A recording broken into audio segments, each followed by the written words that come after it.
you're still here. And you get another chance this day to do better and be better. Another chance to become more of who you were created and what you were created to fulfill.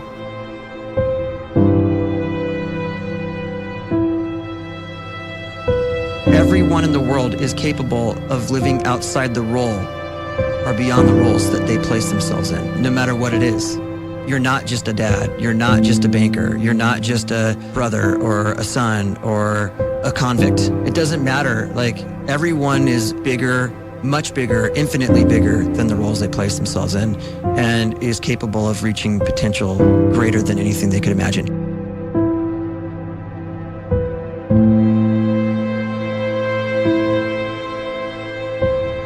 You can live the life you desire. It's right there in front of you. But in order to achieve it, you must first see it, then believe it, and then you must graciously ask and train your brain to help you execute your vision.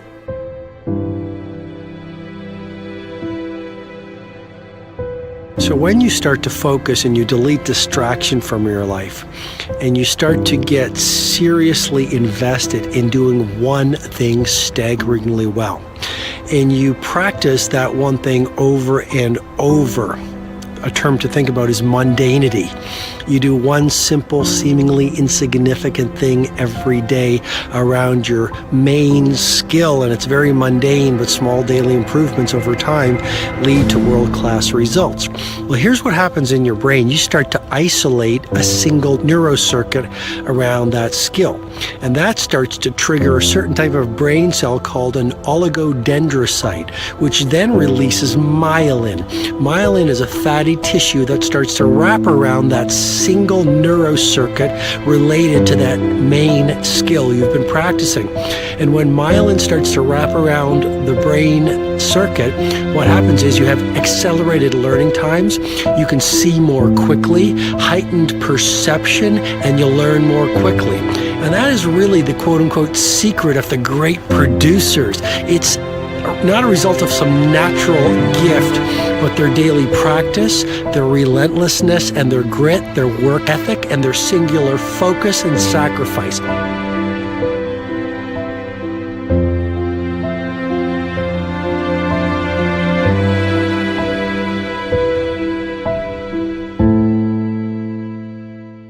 A great life is built not by revolution. A great life is built by evolution. Small and steady wins the race. What you do every day is far more important than what you do once every decade. I want you to really think about that idea. What you do every day is simply your life in miniature. And as you live every single day, so you're crafting your life. What you do over the next hours is really building your future. And if you can just get every single pocket of 24 hours right as best as we humanly can, the rest of our life is going to take care of itself. So small wins matter. The scripture says we will eat the fruit of our words. You are planting seeds when you talk. At some point, you're going to eat that fruit. My challenge is make sure you're planting the right kind of seeds. If you want apples, you have to sow apple seeds. If you want oranges, you can't plant cactus seeds, poison ivy seeds, mushroom seeds. You're going to reap fruit from the exact seeds that you've been sowing. In other words, you can't talk negative and expect to live a positive life. You can't talk defeat and expect to have victory. You can't talk lack, not enough, can't afford it, never get ahead, and expect to have abundance. If you have a poor mouth, you're going to have a poor life. If you don't like what you're seeing, start sowing some different seeds.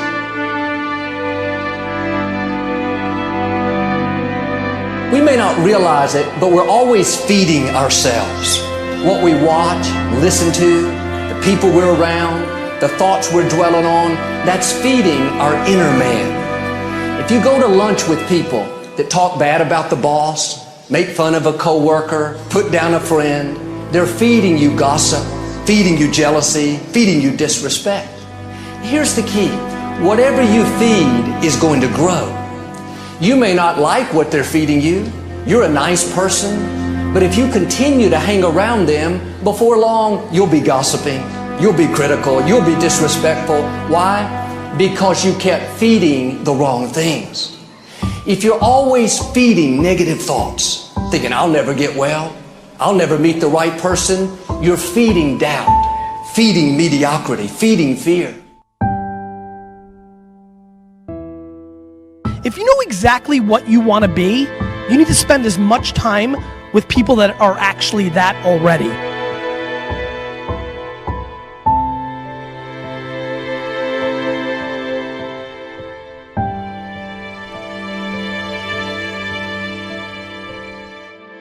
You cannot let a fear of failure, or a fear of comparison, or a fear of judgment stop you from doing what's going to make you great. You cannot succeed without this risk of failure. You cannot have a voice without the risk of criticism. And you cannot love without the risk of loss. You must go out and you must take these risks.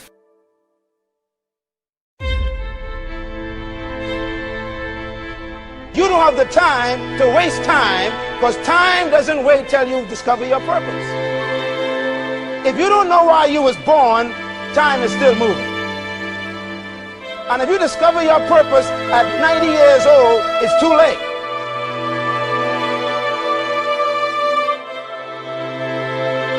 You don't know how young you are. What if you die in 2 years? You're pretty old right now. You got 2 years left. And if you're 50 years old and you're feeling discouraged, well, remember the advice about planting a tree. When's the best time to plant a tree? 20 years ago or today?